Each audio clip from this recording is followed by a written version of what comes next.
Hello, hello, hello, my friends. Welcome to Person Behind the Pages, the show where we get to know the creators that make the things we love. I'm joined today by debut author of Fogbound, NJ Alexander. How you doing, Nick? I'm doing great. Happy to be here. Thank you so much for having me.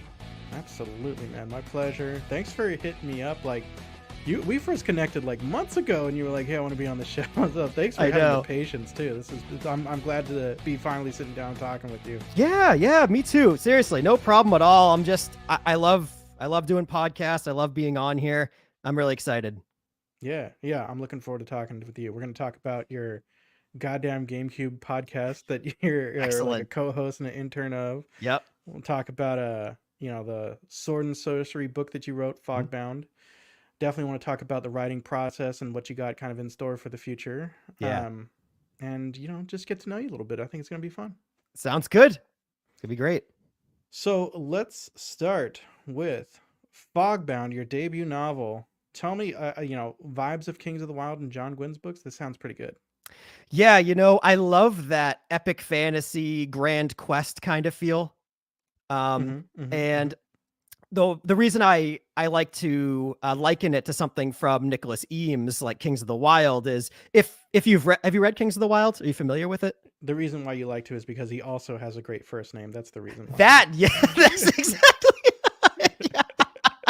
No. I have yet to read Kings of the Wild.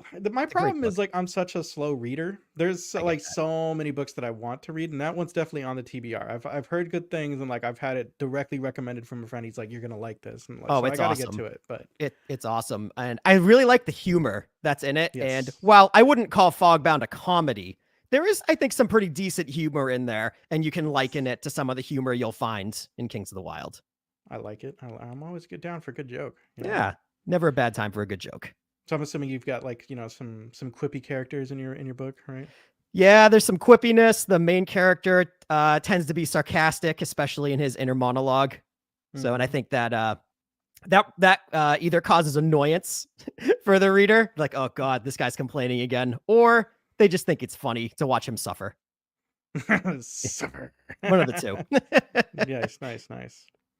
Yeah. So, and you said kind of epic quest vibes going on? Yeah. So I love the classic epic fantasy kind of thing. Ragtag group of adventurers has to go on a quest to save the thing or get the thing. That's one of my all-time favorite kind of story. And at its core, that's really what Fogbound is. It's a grand quest starring a guy who really doesn't want to be there in the first place, but has to go on a grand quest with a ragtag group of adventurers and save his home, save what he wants, save everything that means something to him, or choose not to. I love the reluctant hero. I think that's super fun. That's really one of my favorite tropes, honestly, because I didn't want to create a character that was like, okay, time to go on the adventure. I've got my powers. Let's go. No, this guy, I tried to make it seem like, so in the book, he's in his mid-20s ish, and he's a teacher. He has a pretty decent career. Okay. He lives with his soon-to-be wife Zaina, and he's hanging out. He has a pretty good life. So being introduced to these powers and everything that he has is really an inconvenience, and he doesn't want anything to do with it. Oh, so these powers he has. There's powers, huh? I just assumed he was just slinging around a sword. Well, he can sling around a sword, but has to be sort of activated first. So, The main character of Fogbound, his name is Zershin Volnare, history teacher. He is unfortunately beset by a long-dead legendary hero, likes to control his mind from beyond the grave.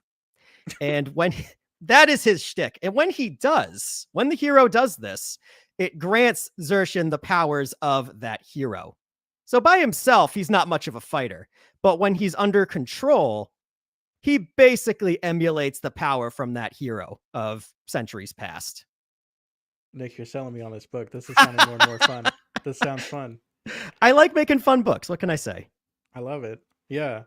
I have a story idea that's vaguely similar. But different in that my main character doesn't get controlled. But this is, I like where you're going there. If you know the reference, my crack comparison to my main character is Bilbo Baggins and Cloud Strife mixed together. Cloud from Final Fantasy? Right? Yes, Cloud from Final Fantasy and Bilbo Baggins mixed together is basically you get Zershin Volnare. Wow. Yeah. What a match made in heaven. And I'm glad you understand both those references. Makes me very happy. Very good. Very good. That's pretty fun. So how'd you get the title Fogbound? I like the title. Has to mean something. Oh boy, man. Okay. So don't tell me it's like, something my 10-year-old is gonna be like, no, this anyway. No. Not a flatulence reference. No, it's not a flatulence reference. That would be very funny. But yeah. That's the sequel, Fartbound. No, I'm just kidding. Fartbound, the sequel. Oh man. So I am terrible at titling things. And it was a bear to title this book. Mm-hmm. I think this book actually would have come out. So it came out in October 2023. I think it may have released in like March 2023 if I could have just thought of a freaking title. Really? Because, so much hinges on the title, right? Like I can't get a cover made without a title. I can't get interior formatting done without a title. I could get the editing done, I guess, and just replace the title later, but I can't do any of the post writing to really make the book come to happen unless I have the damn title. What's really frustrating is I'm pretty sure I have all the other books titled. I had those thought of a long time ago, but not this one. But this first one. Yeah. So I have a great crew of beta readers, and one of them essentially titled this book. So if you know him, his name is Alex Rivera. He's in the writing community. He's a really good friend of mine. He was a great beta reader for me. I hit him up. I feel bad for this guy. I hit him up so many times trying to think of titles for this book. I had placeholder titles. Right. Yeah, right. Exactly. No, that's exactly what it was. Like our Discord DM conversation is a total mess. Like me saying, how about this? How about this? This. Hey, I thought of this. And toward the end of it, I said, the word Fogbound does exist like in the book somewhere. So what if I called it something like blank of blank Fogbound of blank, whatever, blank of blank kind of thing. And he said, dude, why don't you just call it Fogbound? And I said, oh, yeah, how about I do that? That's pretty good. That's way more succinct. Right? Yeah. So thank you. I love when people compliment the title because honestly, out of every single word I wrote in that book, that was the hardest one to come up with. Yeah. No, I get it. I've been in the same boat too, and I've had a friend give me a name for a work, and there you go. Right? Sometimes it just takes someone else that's not, looking at it as intently as you are. Sometimes you just need that lifeline, phone a friend, right? 50-50, whatever, like. And I definitely phoned Alex many more times than I think he would want. If you're out there, Alex, thank you, buddy. Fogbound and leave me alone. Yeah, exactly. That's too good. That's pretty funny. Well, that's yeah. So you've got other names for the other books. So how many are in your series? I have this book 1 in a series. Yes, this is book 1. There are going to be 4. Okay. And they're actually all pretty much written already. Oh, really? Pretty much. Look at you. Yeah, they need some, it's obviously draft 0 stage, basically. It's word vomit. I wrote the 4th one during. I think Neil Gaiman says the first draft is just you telling yourself the story. Yeah, you know what? I think that's a pretty good way to describe what those drafts are. Book 2, I would say, is pretty close to being sent off to betas. I would say maybe the next few months it'll be ready. I'd love to get it out this year. That would be my goal. But we'll see. Have the title, so maybe. That's right. That's right. It's funny. I do have a bunch of titles, which I won't say here because they're all placeholders right now. Okay. The funny thing about titling the first book as one word. Now I have to think about, should the whole series have 1-word titles? If the rest of them have 3 words, the first one looks weird because that's what I think about. I don't think anybody else actually cares. Like readers probably don't care, but I definitely do. Yeah. No, I hear you. I don't know. I think there's a nice symmetry to it that readers would probably pick up on. I have like if you're gonna do it, I have my book 1 is a 2-syllable word that starts with the letter S. My book 2 is it's either gonna be, I guess, well, whatever. It'll be like probably 2 syllables. It starts with the letter S. Might be 2 words. Might be 1 word. We'll see. Sure. But then in book 3, definitely gonna be 1 word, 2 syllables. Starts with the letter S. I'm like, okay, I like that. I like it. Right? Yeah. Symmetry. Yeah. It's like almost like poetry. It's nice. Right. I think that, there's actually like each of the words have meaning, and there's like a little bit of progression just in those words. So love it.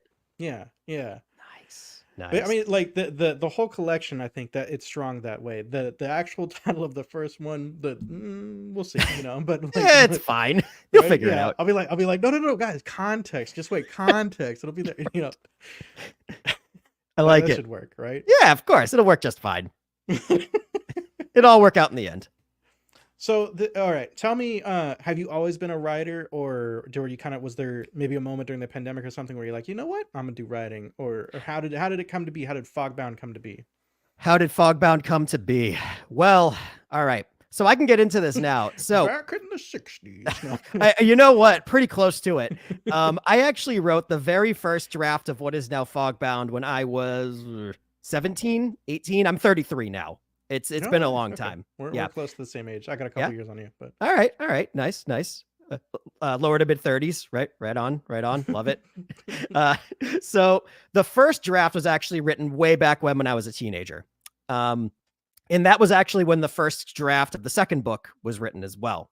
And I actually, unfortunately, fell into the victim of vanity press way back when. Womp womp. Yep, womp womp. And those books were unfortunately published in a very crappy kind of way. So what I ended up doing many years ago is ripping everything down and like unpublishing it, not available for purchase, blah, blah, blah, and basically tearing them down from the ground up. From the original draft of Fogbound was 70-something thousand words, not super long.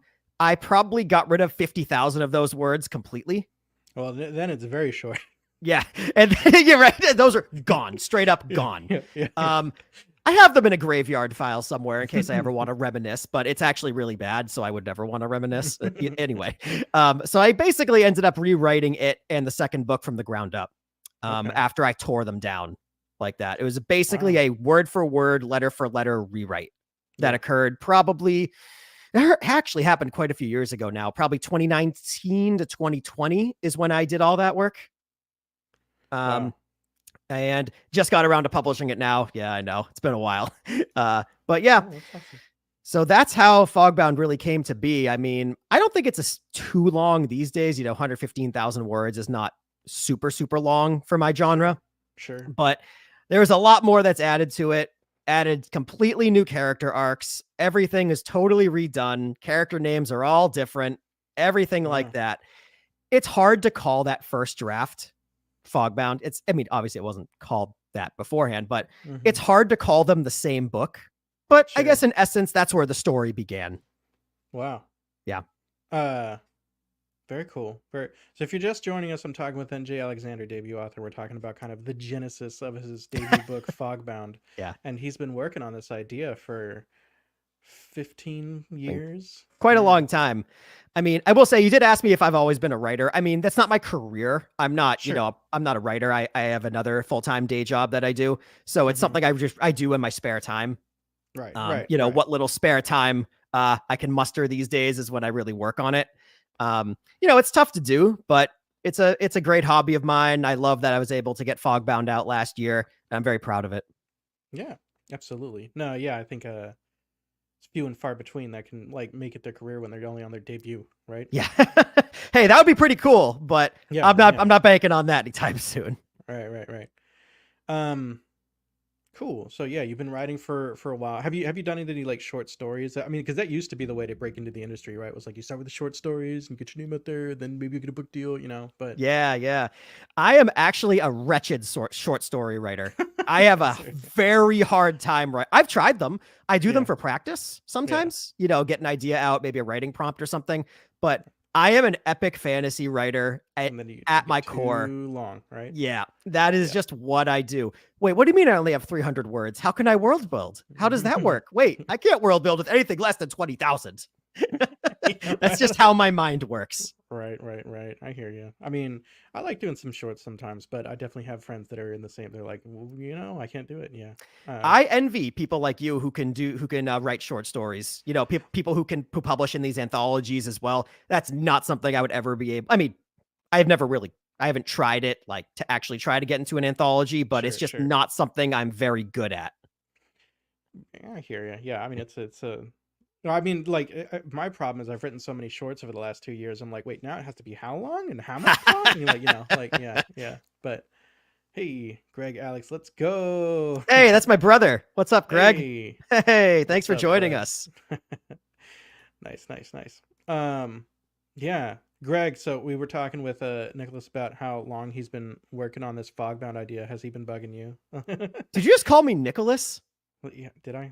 Oh, did I not? God. It's okay. Don't worry about it. So sorry. It's okay. Don't worry. I meant Nick. I meant NJ.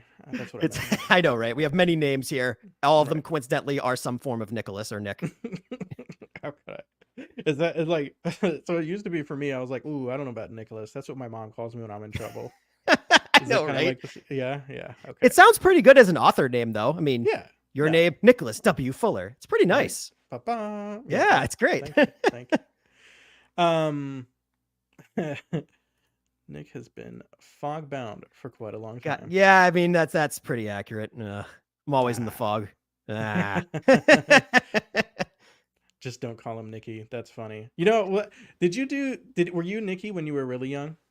I was, and my aunt still, my aunt lives, doesn't live in Massachusetts. Oh yeah, she calls me, like sends me a letter or something. It's always addressed to Nikki Alexandropoulos. Oh, that's so funny. And my fiance calls me Nikki sometimes, I think just to get on my nerves. She knows the buttons. That's exactly. Funny. Yeah, I was Nikki in like elementary school, and then when I went from like 5th grade to 6th grade, I'm like, nah, I gotta be Nick now. I gotta be Nick. Yeah. Absolutely. That's so funny. Cool, man. So the book sounds fun. How'd you decide on 4 books? I mean, were you like, man, I want to do like break it into 3, but like no, the story really needs 4, or did it like how did you get there? Yeah, so I'm a pretty meticulous outliner. Okay. I really know what's going to happen at all times. Like, I know the ending. I know what happens in every single book. I mean, yes, they're all written, obviously. But even before that happened, I knew what was going to happen. I knew why it had to be in 4 books instead of 3. I would have loved to make it a trilogy, but I just thought, I would have to really hack away either a lot of the story or change a lot of central plot points that I didn't really want to change to make it 3 books. Like, could I? Because, I mean, the second book's pretty cool. I'll let you. It's not out yet. I'll let you all in on that. It's a pretty cool twist on things, and I don't really want to let that one go. Yeah. I'm looking at some of your reviews right now. Like, that's a scary place to be. No. Look, you got 5-star reviews, buddy. One's from Biblio, which I'm thinking that's Biblio Theory, the other booktuber. I don't think so. I'm not sure who that is. All right, it's on I don't think that's Biblio Theory. If he hasn't read my book, I'd love him to read it. He's awesome. But he's on. Shout out to Biblio Theory. You and I are both on the Page Turners Discord. Shout out Page Turners Discord. Should be a link already in the description. If there's not, I'll put one in later. But come join us on Page Turners Discord and come chat with us. Yeah. Biblio hangs out there too, so you can go. Yeah, it's a fun time. I'm not the most active Discord person, but I do like being in there when I can. I do lurk a lot. Right. Yeah, I mean, some of the channels are super active. I thoroughly enjoyed my time with NJ Alexander's Fogbound. Xerxian and his crew make for compelling characters, and the twists along their journey break up the story's pacing incredibly well. The world, or at least the part we are shown, has plenty of variety and treats different people and their cultures with respect, as opposed to just lending slight degrees of nuance. Alexander does an excellent job of setting up a sequel without compromising on this first installment's plot, which I greatly appreciate, and is lacking in a lot of contemporary work. Meaning, Fogbound is not just a setup novel. The story arc is complete, and Xerxian's hero's journey is fleshed out with lots of meat on the bone. Lots of fun, and certainly worth the read. Really looking forward to part 2. That one was from Dan Samuels. Oh, yeah, one of my arc readers. Yeah. 5 stars. Yeah, it's one of my favorite reviews, honestly, because it really encapsulates what I was trying to do. you do encounter some different cultures and different people. It's an epic quest spanning an entire continent. Not everybody is going to be of the same culture, same religion, anything like that. And I really wanted to make them feel like, yes, this is a different part of the world. These are different people, and lend them the respect they deserve. And I don't know, that's one of my favorite reviews I've gotten, because I just feel like, yes, I set out on a mission to do that.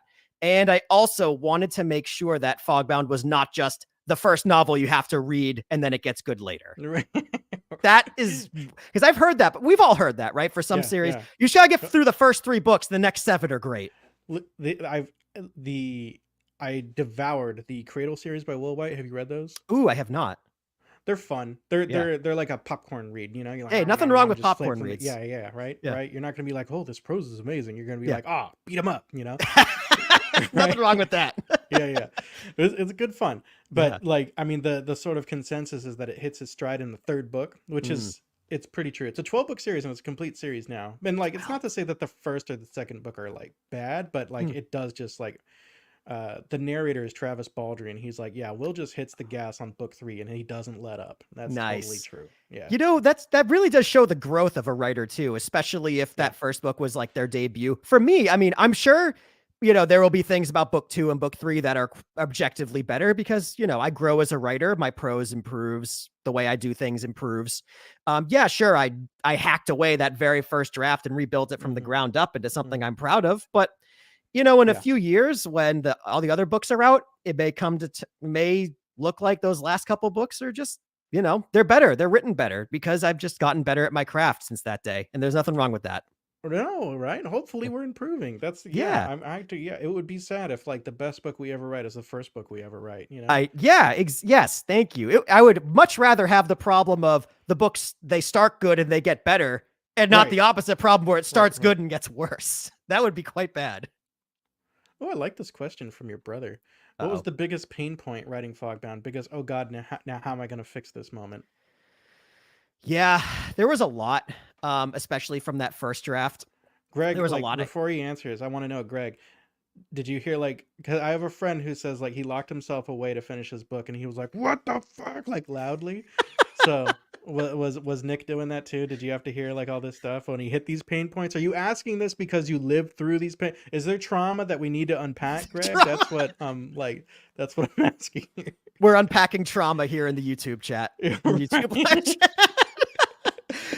need to get Greg on the call to really like work. We gotta have him call in like a live radio show. Greg just says no. Yeah, I think when I was rewriting everything, I had moved out of my parents' house since then, so I don't think he was able to hear any of that. So the biggest pain point that I had to fix was definitely the all the POVs, points of view, that were in this book. I had so many of them, and so many of them were worthless.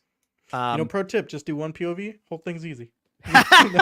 I wish I could take that advice, as I wouldn't call Fogbound like a true like multi POV novel. There's like a couple like major POVs, so I wouldn't call it. It's not John Gwynne where there's a lot of POVs in his like, especially the Faithful and the Fallen series. It's not like that, but there were a lot more that I really wanted, and that just makes it so hard to really make all the characters different enough, at least for me back then, as I really needed a way to focus on the main character. And actually, this is a great segue into something I totally forgot about in the making of this book.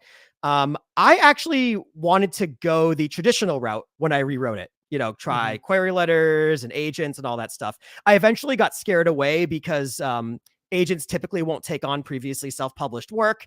And because Fogbound was a previously self-published book, I'm like, I don't want to like lie and say it wasn't. It's technically a rewrite. Maybe I'm too honest for my own good. So that's why I ended up going the self-publishing route. But either way, when I was writing my initial query letter, there was a Facebook group. I'm going to actually give a shout out to it. I know I'm giving a shout out to a Facebook group in 2024. That's wild. It's called the Subbit Club. And I wrote my query letter and I said, hey, can someone critique it? Blah, blah. I wish I could remember their name, but the one comment I received was so insightful. Okay. She said, your writing and your letter is beautiful, but your main character sounds like a leaf in the wind, going wherever the plot deems it necessary. What are his motivations? You want to hammer in on that. And I said, wow, that's a fantastic comment. And that is how I got the idea of the legendary hero controlling his mind, reluctant hero thing. He's not a leaf on the wind. There's a legendary hero controlling me. Damn right. That's what's going on in the background. I'm like, wow. So that comment, I'm not going to say it saved the book, but it definitely made it way more interesting. Because in the initial drafts, that was not who Zershin was. Mm-hmm, sure. It kind of happened progressively throughout the series instead. That's really neat. Yeah. So so I would say the way too many points of view and really nailing that main character. I don't look at my reviews a lot because I think I'd drive myself up a wall if I did. No, you but didn't, a recent review I got said lovable protagonist, and I said that's awesome. Yes. I like that. I mean, it's okay to be hateable. I'm sure some people won't like him because he complains a lot. That's totally fine. I'm not against making an unlikable character, especially a main one, but getting a compliment on the main character when I spent so much of the rewrite making him better. Yeah. That feels nice. All right. Yeah. Mission accomplished. Right. But then you do that and people prefer the funny side character. But hey, you know what? Put all that effort in, the funny side character steals the show. But that's how it goes. Boy, Richard Holiday, I am here. It's 2:25 a.m. Richard, UK. Wow, Richard, hey, respect. Hey, Richard, good friend of mine, Richard. He's a big supporter of me. I really appreciate you, Richard. Thank you so much for staying up with us. I hope it's entertaining. Yeah, right. That's awesome. Tell me about? So we talked a little bit about your protagonist being kind of a more fun character. Love the idea still about this legendary hero that takes over. What about your antagonist? How did you write your antagonist? Is it someone that is just awful, or is it someone that you love to hate? Sure. So there's a couple of villains in Fogbound, and I'll leave who the main antagonist or the big bad is. I'll leave that out because that could be a little spoilery. Okay. I will say everybody's favorite villain from that book, though, is only referred to as the boil-faced man, and he is a absolutely heinously ugly, boil-ridden, hence the name, character who wanders the plains searching for people to kill and drink their blood. That is his shtick. Yeah. What a charmer. Yeah. You say that. I've posted some art of him on the internet and whatnot, and some people still say he's hot, and I'm just like, dude, come on. This is the ugliest man on the face of the earth. Those are the people we need to bring in here and be like, all right, we need to talk. We need to have a talk about your book boyfriends, okay? This is not someone you want to be involved with. But you deserve better, honey. Come on.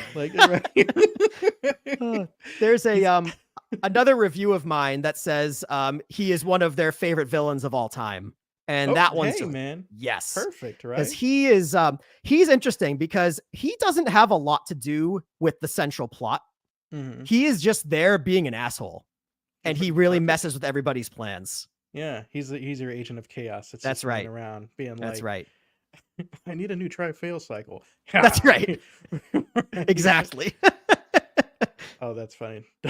People are into boils. All right, you know what? You got me. I'm sorry. I shouldn't kink shame. That's on me. Right? That's on me. I'll issue an apology. Yes, right. I'll issue an apology on my Twitter later after the show. That's too funny. All right, so Fogbound's out. You guys should go check it out. You got 4 books, and they're kind of already written more or less, and not in the Patrick Rothfuss style of I've already got the whole trilogy. It sounds no. Soon, not coming someday, right? Yes, I would love to get 1 book out every year until it's finished. So book 2 in 24, book 3 in 25. Who knows? If I work fast, maybe 2 will come out in 25. Hey. That'd be cool, and just finish off the series. There's other things I want to write, so it'd be nice to get this out there and ready to go. So that was going to be my next question. This idea has been percolating for so long. Yeah. Are there, do you have a next idea, or is it this is kind of the thing? It sounds like you've got some other stuff. I do. So I'm definitely atypical, I think, when it comes to, general consensus. When you talk to writers, they're always jumping from it seems like they're jumping from work in progress to work in progress. You know, they always have all these ideas. I'm not really one of those guys. When I have one thing I'm working on, that's all I work on. I don't really give a lot of time or effort to other projects.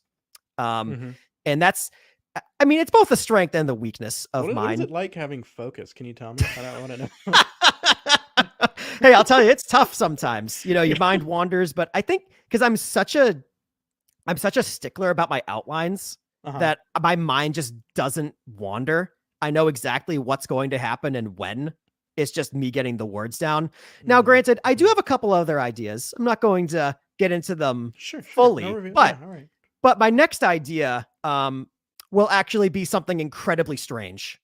Fogbound and its sequels, I'm not going to tell, they're obviously fantasy books, right? But they're in a world that's not too dissimilar from what, you know, like a medieval civilization would look like. It's, there's magic, of course, but it's not the type where everybody is going around throwing fireballs. It's not really like that. Not that kind of fantasy. My next one after that, I think I want to go all in on the weird magic fantasy. That would, like, weird creatures everywhere, weird magic, people with very strange powers popping up all over the place. This idea has nothing set in stone, but I want to take my next project somewhere incredibly weird. Fun. Yeah. All right. I'd love to learn more, but I don't want to push. But there's this book that's out recently by Caden Love called Elegy of a Fragmented Vineyard. Oh, I've heard of it. Yeah, I've seen that around. His magic system is that, like, magic just entered the world like 5 years ago, and cultures are kind of starting to kind of deal with it. But it comes, like, in order to do magic, you have to, like, there are children that are born with an extra intestine, and you have to actually get the intestine as a magical reagent. That rocks. That is weird. That rocks. That's the kind of stuff that I want to get into, like really super bizarre stuff like that. That's awesome. I love it. I mean, I haven't read it all yet, but I want to, and it sounds like, I mean, a lot of the story is kind of about the politics and the way that people are dealing with this new reality of magic being in the world, but at this huge cost. You know, kind of amazing. But I love it. That's a great idea. Right. Well, cool. I'm excited to hear your weird stuff when you get to it, but hopefully before 2025, but we'll see. Right. So I want to, shift gears a little bit. We talked about your book for a while. I'd love to hear a little bit, because you're, of course, this person behind the pages, right? And your day job is that you work in marketing these days. I do. So what sort of, like, if you can tell us what sort of, like, work you market, I would love to hear that. And then what's been transferable to your work, your marketing as an author, and what has not been? Because I do some marketing also. Yeah. But books are so it's a different beast. Right? Yeah. Because it's such a word of mouth industry, and then also, like, the margins are so low on a per product basis. Was that a pun on writing margins? Yes. We'll say it is. I'm glad you picked up on that very intentional thing. Yeah, excellent. Yeah. All right. So my career is I'm in marketing, but I'm more so on back end marketing automation sort of stuff, like databases. If you're, sending out mass emails, if you ever unsubscribe from an email list or something, that's the sort of stuff that I work on. It really depends on the job, depends on the company, what it is I do, but I'm definitely more on the back end. Occasionally there's some content creation in there. Like if I'm in there writing the content that's going to get pushed out to customers occasionally. I would say some of it is transferable. Where I I work in email marketing a lot.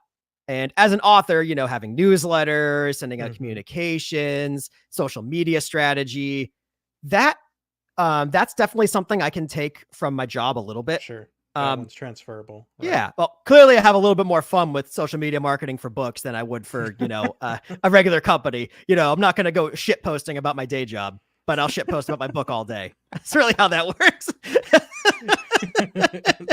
Nice. The stuff that I would say is non-transferable.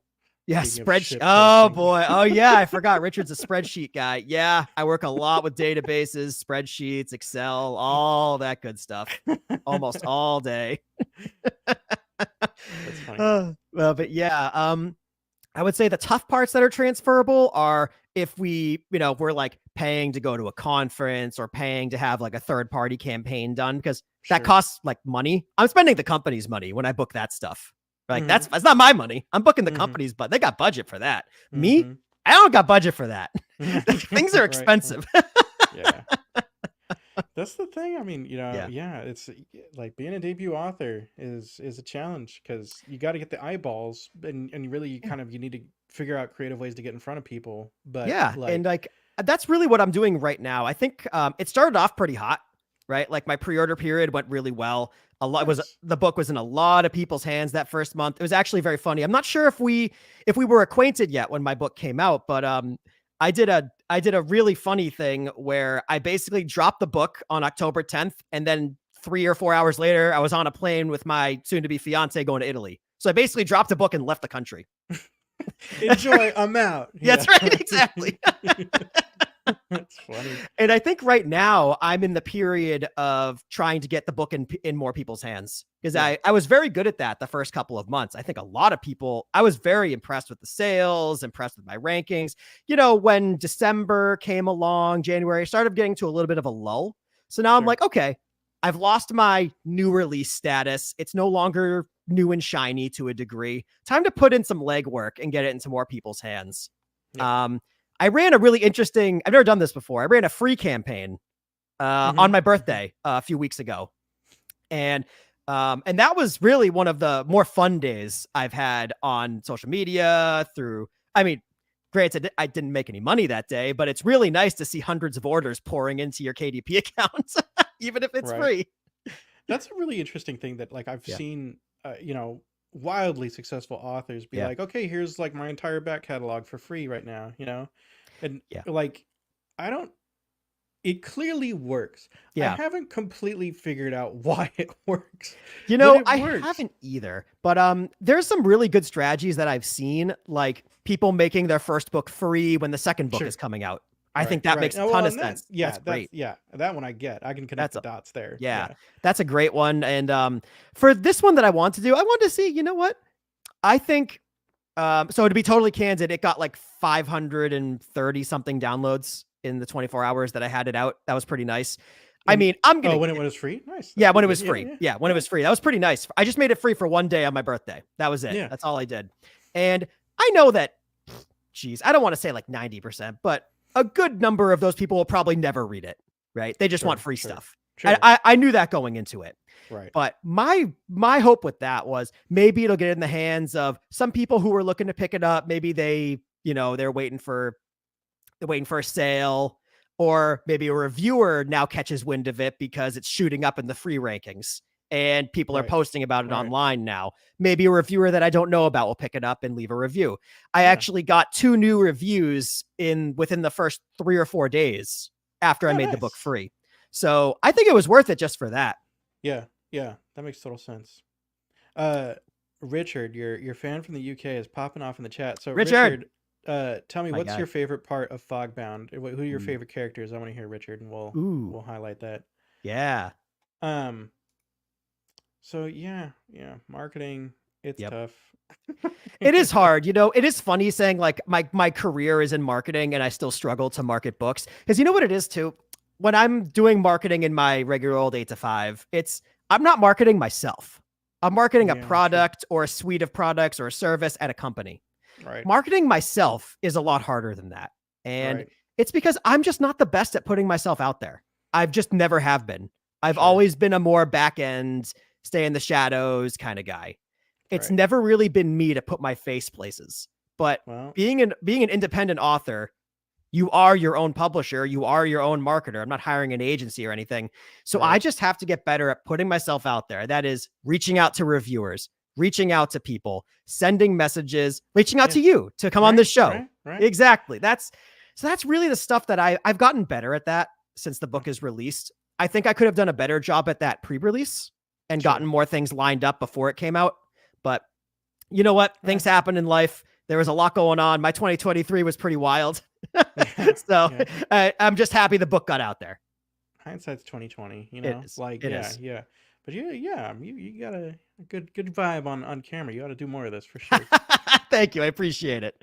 All right, so Richard's got a length, but my favorite part of Fogbound was that it was so accessible to me. I'm not a traditional fantasy fan. Nick created this believable and compelling world with amazing and believable characters. Nice. Richard, that's really kind of you to say. I mean, Fogbound is an epic fantasy at its core, but Richard's not the first person to come up to me and say, hey, you know what? I'm not really a traditional fantasy fan, but I still liked it. I think it's because there are aspects of it that are maybe people who enjoy other genres would like. I've actually had some people that say the chapter 1 is actually a little scary, a little spooky, which I'm like, okay, you know what? I reread it. I'm like, yeah, you know what? It is kind of spooky.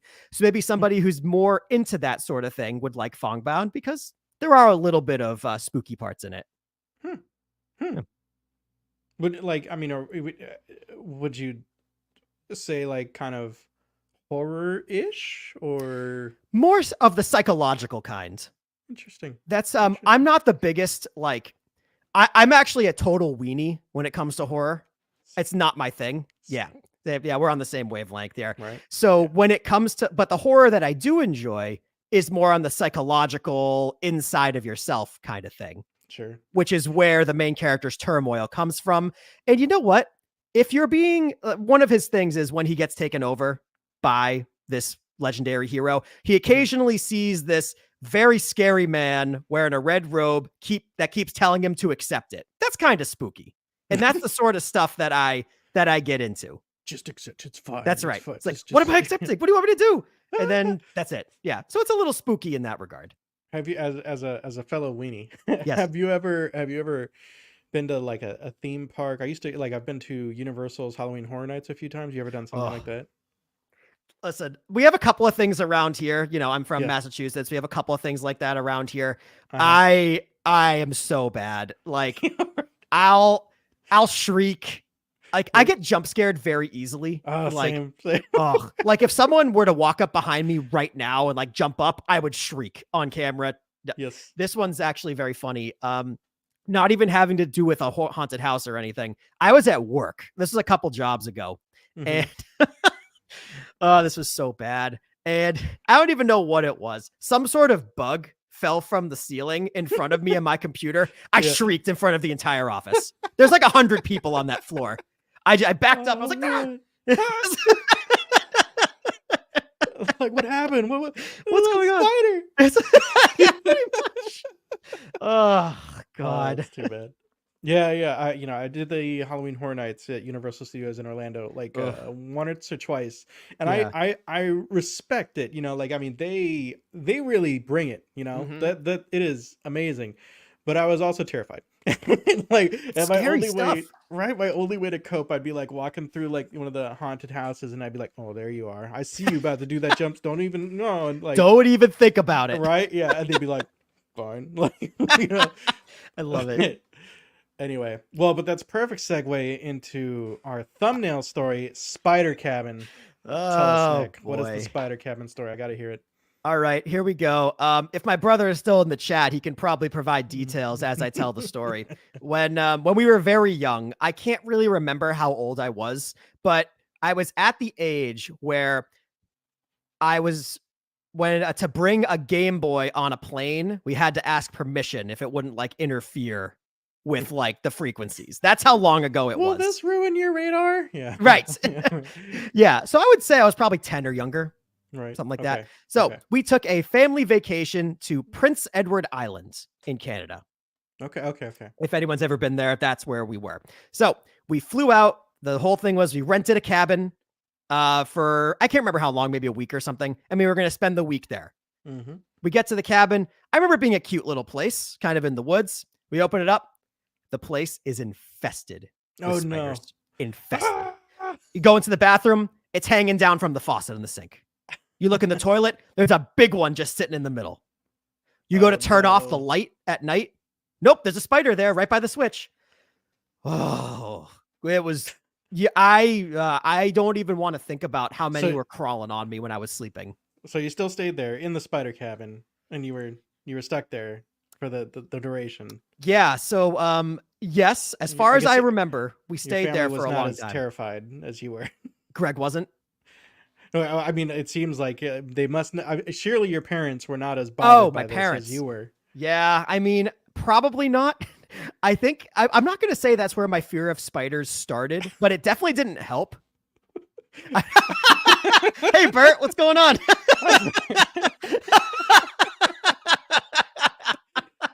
Bert, good to see you, bud. We were somehow we ended up on this wonderful story of Nick staying in the spider cabin with his family when he was young. Just this cabin vacation that was infested with spiders, and it was traumatizing. Yeah, and actually, if you want to get off the spiders for just a quick second, to the second part of that vacation, that's also kind of traumatizing. If it, you know, trauma. Woo, trauma dumping. No, it wasn't that traumatic. I'm playing it up, but either way. So we had also rented a car to travel around the island and whatnot. So we took one day trip to the beach. It was a beautiful beach. But when I get down there to the shore, I'm like, spiders on the beach. No, oh my God, can you imagine? Oh, that'd be so bad. But this might have actually been worse. I can't. Okay. We'll let the audience decide which part is worse, this part or the spider part. So we get to the shore and I'm like, something is weird here. The shore is like a weird color. The shore is lined from top to bottom with rows of dead jellyfish. I'm like, what is going on?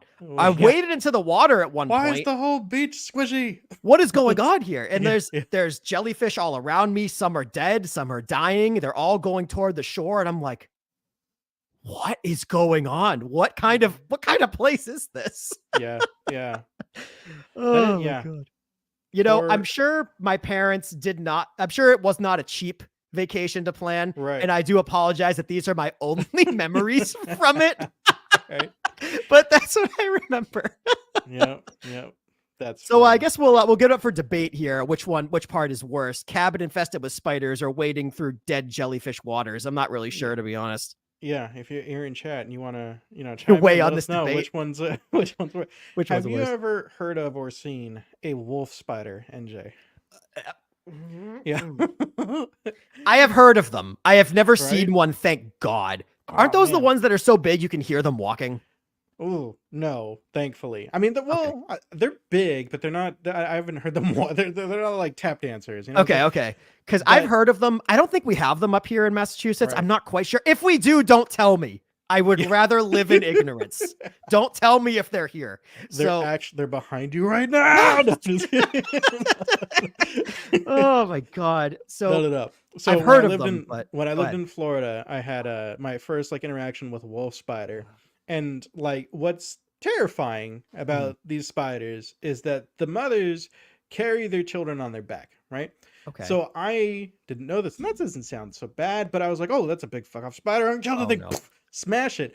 And then dozens, hundred tiny spiders away from the sandal that I smashed. And I'm like, what? No. Oh my God. It was horrifying. Is my night. That's my hell. Yeah, right? That is the worst thing I could ever imagine. Well, there you go. Don't go to Florida because that exists. My God. I've been to Florida numerous times and never seen a wolf spider, so I really hope to keep it that way. Yes.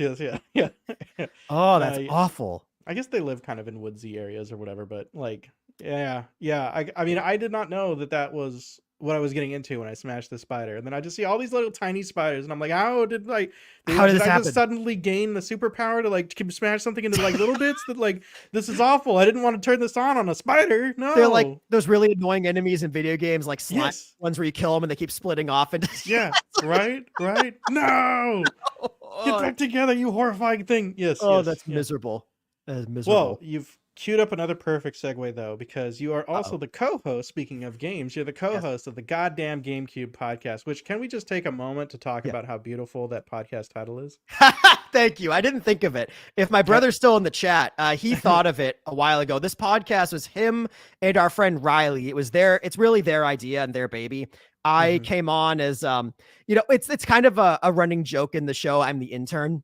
I'm Nick the intern. So I tend to help them out. I understood it's your brother. I'm like, oh, the intern thing is very much a joke. Yes. Yeah. So it's just kind of a cute thing that we keep up. Welcome to Goddamn Gamecube. We're your hosts, Greg and Riley, and we're also joined by Nick the intern. That's just sort of it's like a cute thing. It sounds a little more playful than oh, and here's our third host, Nick. No, this is Nick the intern. Nick the intern. I like it. Goddamn Gamecube is awesome. It's honestly, it's been the most successful creative endeavor I've been a part of. Nice. I'll wax poetic about the great job my brother and Riley have done in that podcast all day. I don't have updated numbers at the moment, but I think steadily approaching, if not surpassing 200,000 total plays on stream alone, not even counting YouTube. They're putting out great content every single week. I'm not on every single episode. I am on the episode coming out this Friday, though. Be on the lookout for that. That's why you're still on intern status, because you're. That's right. I'm not on every episode. Yeah. Right. But if you ever have a problem with the YouTube channel, you can come to me. I do handle YouTube. But so if there's an issue there, you can come yell at me. That's funny. But yeah, so we really, I'd like to say, that we're a game review podcast, but we're not really. We sort of just talk about games that we feel like talking about. Like, for example, this Friday, we're talking about the remake of Super Mario RPG. It's something that we all wanted to play, so we figured let's do an episode on it. We've done series retrospectives. Like, our most popular episodes are the From Software games, like Elden Ring, Dark Souls, Bloodborne, all those. We've done Fire Emblem. We've done some March Madness tournaments for various games, like Final Fantasy Madness was fun. Game Developer Madness was a good one. But really, so you don't come to Goddamn Gamecube looking for reviews of new games. Like, oh, this game just came out yesterday. Let's go to Goddamn Gamecube and read the review. That's not what you're doing. Right. We do occasionally. I wouldn't think with GameCube in the title that'd be like, here, brand new games is going to be the but it's really funny how little GameCube exclusive games we've actually done on the show, which is very funny. But yeah, it's really a show you listen to because, hey, you know what? Maybe this week we're talking about a game from 15 years ago that you haven't thought about in a while and you want to tune in. It's really that kind of show. It's a very chill vibe. Riley does a great job preparing all the episodes. Greg is our man on the production side. And, I'm the intern. That's really our dynamic. You hit that upload button on YouTube so hard. Damn right I do. I get that footage. I plug it into my Camtasia, whatever, make those videos, throw it on YouTube better than the rest of them. I definitely don't do it better than the rest of them, but I do it. I like the or whatever. Camtasia or whatever. That whatever. makes it really. Yeah. That's video fun. Editing. That sounds like a good one. I gotta check that one out. It's a great podcast. Episodes every Friday. Yeah. Through anywhere where you get your podcasts and YouTube. Did when you guys are talking about different games, do you kind of like have are you really focused on the gameplay or the nostalgia, or do you kind of talk about the story of the game, or does it depend on what game you're talking about? Yeah, sometimes it depends, but especially in recent seasons where, much like writing books, we have improved as a podcast. We're very regimented now in talking about a game. Like, we'll talk about, I would say episode normal length are like 45 minutes to an hour. If it's a huge game like Elden Ring, it goes pretty long. But, we'll talk about the gameplay. We'll talk about the story. We'll talk about graphics, aesthetics, sound design. My brother and Riley, my brother is a musician. Riley also a musician. They're really into sound design, really into soundtracks, and they're very good at that technical stuff. I'm not. That's not my forte. So we all really bring different points of analysis to the table. And at the end, we usually do give the game a grade.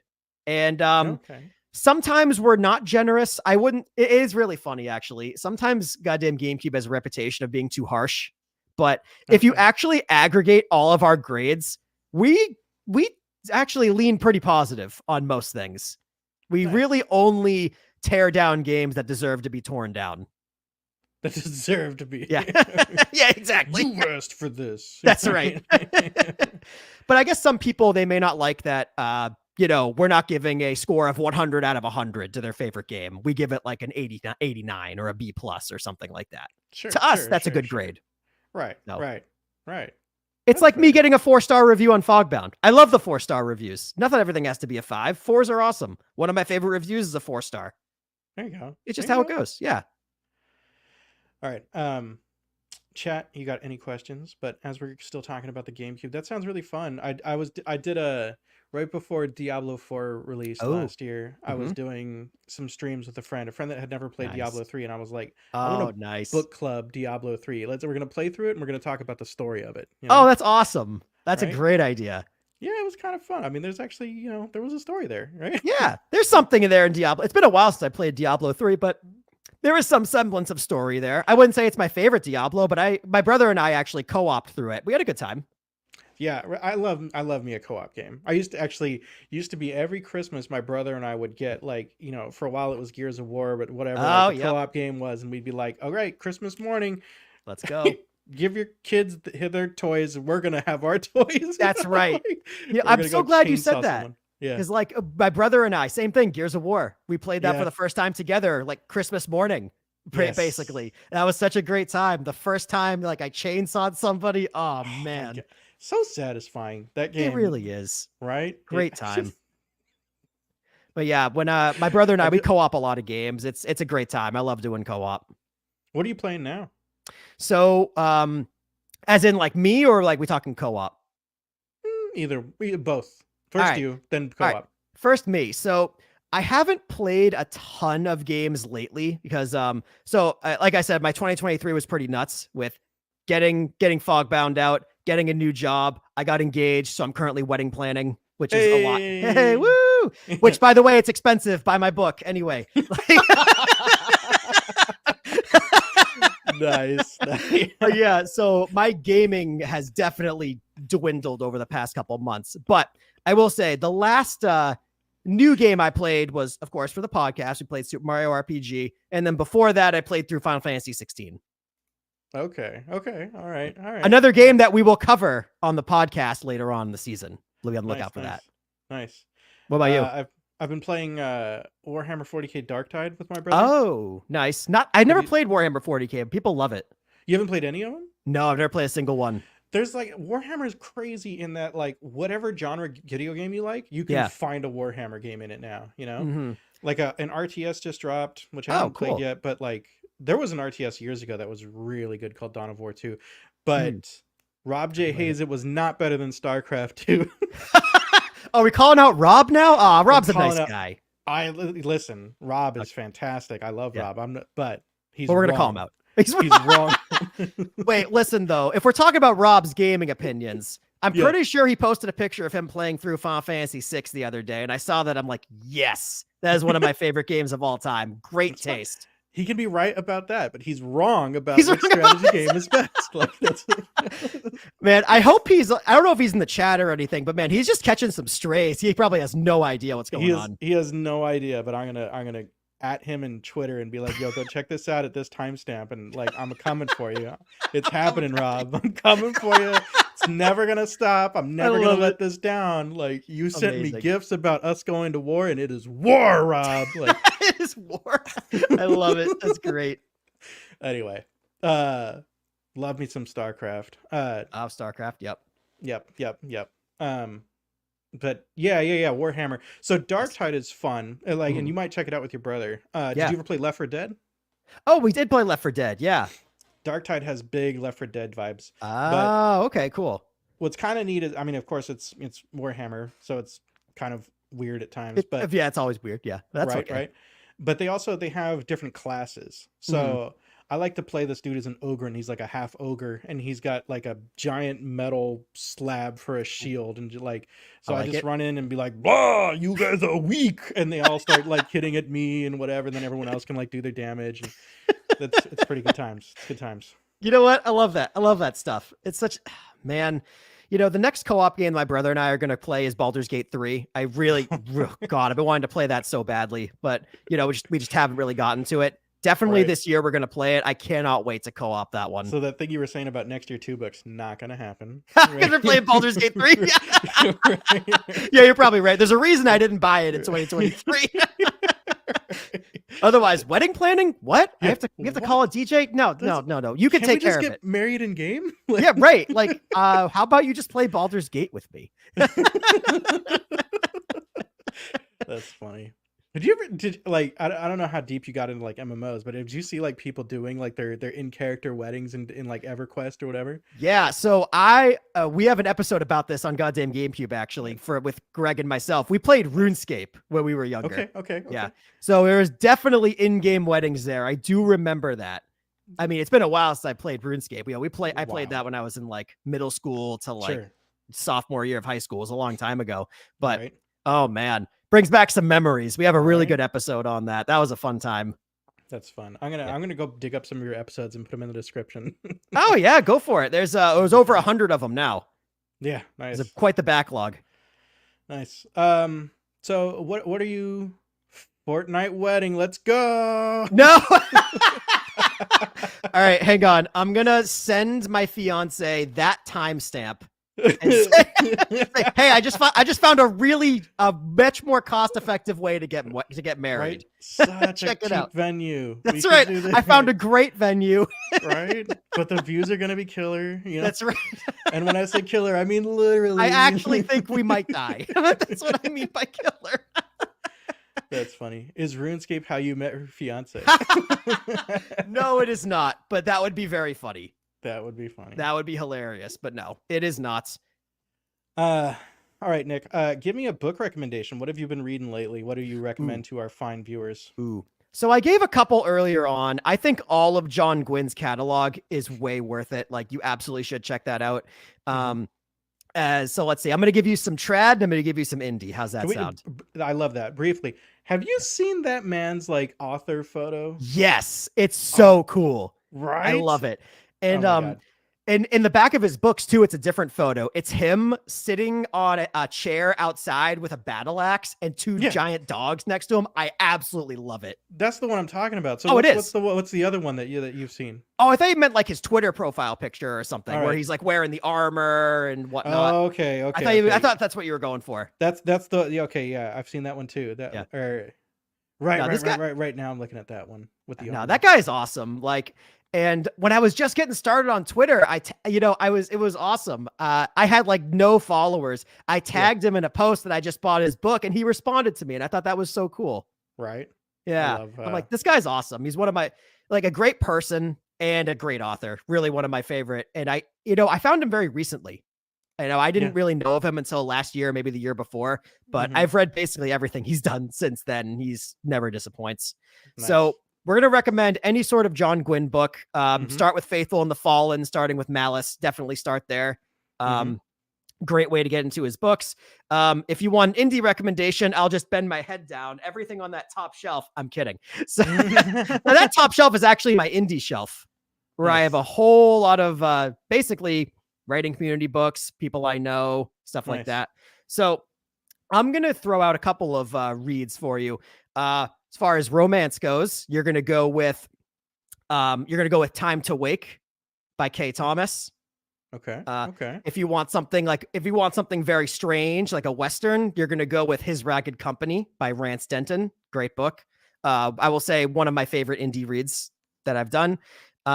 Let's see. Also off the top of my head, let's go with Peter Sean Terrell's series, Oath and Blood Price. That was the first indie series I ever read. When I was first getting started in the indie writing community, the first ever one I read. It's awesome. He's got 2 books out now, I think going for the 3rd. It's a similar genre to mine. So I relate very closely to it. There you go. So let's see. Also because my guy Richard has been in the chat all day, he's a big supporter of mine. Go check out his book, Price War. I haven't read it. I haven't finished reading it yet. It's on my TBR for February, but it's got great reviews and the description just looks great. I've read a few pages. It's great so far. So pick up Rich's book too. I feel so bad when, there's so many wonderful people and we can't, it's so hard to read every book all at once. Right. But I know. I'm trying to I feel like I'm giving like an Oscars speech or something. I don't want to leave anybody out. I want to thank my fiance. Yeah, right. Exactly. Like, honestly, I really should just post a picture of that shelf behind me and just say, every book on this shelf, I recommend it. Everyone here, check them out. Yes, love it. Exactly. Very cool, man. All right. Any closing thoughts for our folks? Any closing thoughts? So there's actually one special thing I would like to offer for people who have been here. So hello, everybody. If you have listened this far to this episode, or if you're coming here from the future, and you're listening to past Nick talking about this, if you DM me on any of my social medias, a picture of you with my book, Fogbound, or a proof of purchase, and say that you learned about it from listening to this episode, I will send you a free autographed copy of my book. And one of these fancy little bookmarks with Dark Souls-esque descriptions on the back. So if you're listening to this show and you send me a DM, show me your proof of purchase that you've bought Fogbound, and I will send you an autographed copy of my book. Extra copy, right? One for a friend, one for you. That's right. Totally for free. I will pay all the shipping. International is cool too. Doesn't matter where you are. What a bro thing, man. That's special treat for the listeners of this episode. That's awesome. I do my best. You guys go jump on that. Go get yourself a free book. Yeah, you got to DM me. You can find me at Nick A. Writes, Nick_A_Writes on Twitter or X, Threads, Instagram, really any major social media. I use the same handle. Bo and Bert, go get yourself some free book. You can go giveaway, Go get a free book from me. I'm more than happy to send them. Yeah. No obligation to read it. Just as a thank you for staying this far. That's amazing. That's super cool of you. Thank you for doing that. Hey, you know what? I got a whole stack of them here. I use them for events. I use them for sending out review copies. Sometimes I figure as an ottoman. That's right. Yeah, exactly. Nice little footrest sometimes, working from home, put the feet up on the stack of books,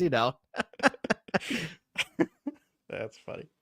This has been super, super fun, Nick. Thank you for reaching out to me. Thanks for your patience as we got this scheduled. Thanks for being here tonight. I had an absolute blast. We definitely need to connect more. I want to talk more GameCube and stuff. Yeah, we absolutely should. Nicholas, man, this was awesome. This was so much fun. Thank you so much for having me. I had a great time tonight. My pleasure. And where can folks find and follow you online? You said, is it Nick A. Writes on Twitter? Yeah, Nick A. Writes on really any social media. I'm most active on Twitter, Threads, and Instagram. And you can also check me out on my website, njalexander.com. Sign up for my newsletter, all that good stuff. Perfect. Love it. All right. Well, that's going to do it for us tonight, guys. Thank you for joining. Thanks for watching. Hope you have a good time. Have a great night. And if no one's told you yet today, you're an absolute legend.